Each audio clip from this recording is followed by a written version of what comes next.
So finally माझी exam झाली आणि मी फर्स्ट टाईम गावाला एकटी जाते. सो मी पहिल्यांदा स्टँडला आले. नंतर मला मी PMTने पुन्हा मग मी स्वारगेटला गेले बिकॉज तिथून स्वारगेटला जावं लागतं. सो मी स्वारगेटला गेले आणि संडे होतं त्यामुळे खूप जास्त गर्दी होती. ही स्वारगेटच्या जवळ आल्यामुळं ओके ठीक आहे.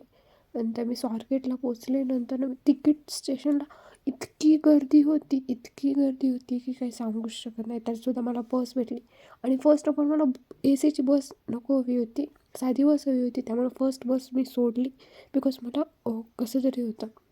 त्याच्यानंतर फायनली आमची बस निघाली स्वारगेट टू सातारा आणि दिस इज अ फर्स्ट टाईम मी एकटी कुठेतरी प्रवास करते आणि खूप जास्त असं गावाला यायची आतुरता होती. त्यामुळं चलो बाय बाय पुणेकर, भेटू लवकरच.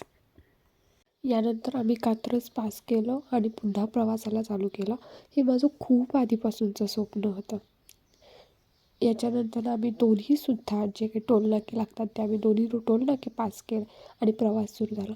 खरं म्हणजे माझं खूप आधीपासून स्वप्न होतं. मलाही वाटायचं एक्झाम झाली की गावाला जायचं, बॅग भरायची आणि पुन्हा रिटर्न यायचं. पण आत्ता कळतं ते किती अवघड होतं.